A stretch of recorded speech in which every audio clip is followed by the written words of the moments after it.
आज दुनिया में बहुत सारे लोग हैं जिन्होंने यीशु के बारे में या ईसाई धर्म के बारे में या चर्च के बारे में सुना है। और एक बात जो मुझे लगता है कि मेरे दिल को सबसे ज़्यादा पीड़ा पहुंचाती है वो ये है कि हालांकि उन्होंने ये शब्द सुने हैं, वे वास्तव में ये नहीं समझते हैं कि ईसाई धर्म क्या है, या वास्तव में ये नहीं समझते हैं कि यीशु कौन है या उन्होंने क्या किया है। कभी कभी लोग इंटरनेट ब्राउज कर रहे होते हैं या वे टीवी के माध्यम से देख रहे होते हैं और किसी टीवी प्रचारक को चिल्लाते और चिल्लाते हुए या कथित तौर पर भगवान की शक्ति में सभी प्रकार की चीज़ें करते हुए या पैसे मांगते हुए देखते हैं। और इससे सच्चे ईसाई के दिल को बहुत दर्द होता है, क्योंकि ये एक बात है, ये जानना पीड़ादायक है कि ऐसे लोग भी हैं जो यीशु को नहीं जानते। ये जानना और भी अधिक पीड़ादायक है कि कई बार यीशु और ईसाई धर्म को विकृत किया जा रहा है, जिससे कई लोग यीशु और मसीह के प्रति अपने हृदय को कठोर बना लेते हैं, जो ईसाई धर्म का सच्चा संस्करण नहीं है।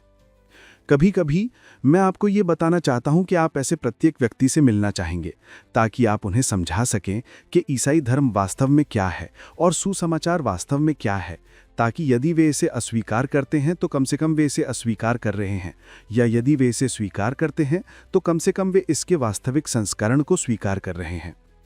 ईसाई धर्म क्या है? मुझे लगता है इसका उत्तर ईसाई धर्म के नाम में मिलता है। इसका संबंध मसीह के व्यक्तित्व से है। अब मसीह क्या है? ये एक ग्रीक शब्द का अंग्रेजी संस्करण है जो वास्तव में एक हिब्रू विचार, हिब्रू वायदा का प्रतिनिधित्व करता है। और ये एक मसीहा का वादा है, एक अभिषिक्त व्यक्ति का, एक उद्धारकर्ता का। बाइबल उत्पत्ति की पुस्तक में परमेश्वर द्वारा मनुष्य और इस संसार की रचना से आरंभ होती है, और ये अच्छा था, लेकिन तब शायद हमारी समझ से परे था, लेकिन फिर भी सत्य था। हम समझते हैं कि पाप इस संसार में प्रवेश कर गया, परमेश्वर के विरोध में विद्रोह हुआ, जिसके कारण एक धर्मी और प्रेममय परमेश्वर और एक पापी और प्रायः घृणित मनुष्य के बीच अलगाव हो गया। और ईश्वर और मनुष्य के बीच इस विभाजन ने मनुष्य और मनुष्य के बीच महान विभाजन को भी जन्म दिया, जिससे कि आज आप अपने चारों ओर जो दुनिया देखते हैं वो मनुष्य के पतन का परिणाम है। ये पाप का परिणाम है। इससे कोई फर्क नहीं पड़ता कि आप किसी प्रकार का राजनीतिक यूटोपिया बनाते हैं। इससे कोई फर्क नहीं पड़ता कि भौतिकवाद हर किसी के घर में व्याप्त है। हम अपने पाप की वास्तविकता और परमेश्वर से अपने अलगाव से कभी नहीं बच पाएंगे। अब ईसाई धर्म का महान प्रश्न, शास्त्रों और बाइबल का महान प्रश्न ये है कि यदि परमेश्वर पवित्र है और पाप से उसका कोई लेना देना नहीं हो सकता है, यदि परमेश्वर धर्मी है और पाप के विरुद्ध है, तो हम परमेश्वर के साथ कैसे मेल मिलाप कर सकते हैं? बाइबल रोमियो 3:20 में सिखाती है, क्योंकि सभी ने पाप किया है और परमेश्वर की महिमा से रहित हैं। अब आप मेरी शब्दावली पर बहस कर सकते हैं, लेकिन आप इसकी सच्चाई पर बहस नहीं कर सकते। हम इस दुनिया में बुराई देखते हैं। यदि आप मेरी बात पर विश्वास नहीं करते हैं तो बस समाचार चालू करें या अपना अखबार पढ़ें या मानव इतिहास के बारे में कुछ अध्ययन करें, और आप देखेंगे कि ये मनुष्यों का इतिहास है जो मनुष्यों के साथ भयानक काम कर रहे हैं। पाप प्रचुरता में है। राष्ट्रों का विनाश हो रहा है और राष्ट्रों का विनाश हो रहा है। लोगों पर अत्याचार हो रहा है, हिंसा हो रही है जो बिना किसी स्पष्ट कारण के हो रही है। ये पाप का परिणाम है। पापी मनुष्य एक न्यायी परमेश्वर के साथ कैसे मेल मिलाप कर सकता है, जिसका न्याय मांग करता है कि उन्हें दंडित किया जाए? इसका उत्तर यीशु मसीह के व्यक्तित्व में पाया जाता है। बाइबल हमें सिखाती है कि परमेश्वर एक त्रिएक परमेश्वर है, परमेश्वर पिता, परमेश्वर पुत्र और परमेश्वर पवित्र आत्मा। और मनुष्य का उद्धार करने के लिए परमेश्वर कुछ चमत्कारी, उत्कृष्ट, अकथनीय, समझ से परे कार्य करेगा।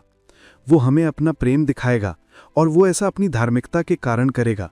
वो हमारी बुराई की निंदा करता है, लेकिन उसके प्रेम में परमेश्वर नाजरत के यीशु के व्यक्तित्व में मनुष्य बन जाता है, एक ऐतिहासिक व्यक्ति। परमेश्वर मानव इतिहास में हस्तक्षेप करता है और नाजरत के इस यीशु ने एक परिपूर्ण जीवन जिया जिसे आप और मैं कभी नहीं जी सकते थे, कभी नहीं जी सकते, और फिर वो क्रूस पर चढ़ जाता है। अब आप में से अधिकांश लोग रोमन क्रूस के बारे में जानते हैं। आपने शायद इसके बारे में फिल्में देखी होंगी, लेकिन कैसे यीशु को वहां कीलों से ठोका गया और उसके सिर पर कांटों का मुकुट रखा गया, और ये सब हमारे पाप के लिए किया गया। लेकिन सबसे अच्छी फिल्मों में भी ये दिखाना असंभव है कि क्रूस पर हमारे पापों का भुगतान करने के लिए मसीह की शारीरिक मृत्यु से अधिक की आवश्यकता थी। हमारे पाप उस पर डाल दिए गए, और फिर एक पवित्र और धर्मी परमेश्वर की सारी सज़ा परमेश्वर के पुत्र के सिर पर पड़ी। उसने उसे पूरी तरह से सहन किया, और फिर मरने से ठीक पहले वो चिल्लाया, ये समाप्त हो गया है, जिसका अर्थ है कि पूरा भुगतान कर दिया गया है। हम पाप के कारण परमेश्वर के ऋणी थे और वो मृत्यु अनंत दंड भोगने के लिए थी, लेकिन क्रूस पर परमेश्वर ने स्वयं हमारा स्थान लिया, हमारे पाप को उठा लिया और परमेश्वर के क्रोध को सहा जिसके हम लायक थे। उसने उसे बुझा दिया, उसने उसे दूर कर दिया और तीसरे दिन वो मरे हुओं में से फिर से जी उठा। फिर वो स्वर्ग में चढ़ गया और ये यीशु परमेश्वर का पुत्र परमेश्वर के दाहिने हाथ पर बैठ गया। और अब बाइबल सिखाती है कि यीशु ही मार्ग, सत्य और जीवन है, कि कोई भी मनुष्य पिता के पास उसके द्वारा ही आता है, कि परमेश्वर और मनुष्य के बीच एक ही मध्यस्थ है, मनुष्य मसीही यीशु। आप देखते हैं कि ईसाई एकमात्र व्यक्ति है, सच्चा ईसाई, जो कह सकता है कि वे आत्मधर्मी हुए बिना स्वर्ग जा रहे हैं। क्यों? अन्य धर्मों में आप स्वर्ग कैसे पहुंचते हैं? आप अच्छे बनकर स्वर्ग पहुंचते हैं, इसे अर्जित करके। ईसाई धर्म में आप अपने स्वयं के गुण या योग्यता के माध्यम से ईश्वर से मेल मिलाप नहीं करते हैं, बल्कि आप उसके पुत्र के गुण और योग्यता के माध्यम से ईश्वर से मेल मिलाप करते हैं। यदि मैं अभी मर गया तो मुझे परमेश्वर के साथ मेल मिलाप होने और स्वीकार किए जाने का बड़ा आश्वासन है। क्यों? क्योंकि 2000 साल पहले परमेश्वर का पुत्र इस पापी के स्थान पर मर गया और मेरा कर्ज चुका दिया। मैं अपने आप पर, अपने अच्छे कार्यों पर, अपने चर्च पर, अपने धार्मिक कर्तव्यों पर भरोसा नहीं करता हूं। ये केवल मसीह है।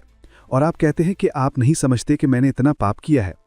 हम सभी ने बहुत पाप किया है, लेकिन उसकी मृत्यु हमारे द्वारा किए गए किसी भी पाप से अधिक शक्तिशाली है। उसकी मृत्यु आपके सभी पापों का भुगतान करने के लिए पर्याप्त है। आप कहते हैं कि मुझे क्या करना चाहिए? आप जानते हैं, उद्धार पाने के लिए बाइबल कहती है कि आपको स्वर्ग पर चढ़ने या नरक में उतरने जैसे कोई वीरतापूर्ण कार्य करने की आवश्यकता नहीं है, बल्कि विश्वास रखें, यीशु मसीह पर भरोसा रखें। अपने अच्छे कार्यों में सारी आशा त्याग दें, अपनी धार्मिकता में सारी आशा त्याग दें और अपने लिए मसीह के व्यक्तित्व और कार्य पर भरोसा रखें। क्योंकि परमेश्वर ने जगत से ऐसा प्रेम रखा कि उसने अपना इकलौता पुत्र दे दिया, ताकि जो कोई उस पर विश्वास करे वो नष्ट ना हो, बल्कि अनंत जीवन पाए। सबसे बड़े पापियों से परमेश्वर का यही वादा है।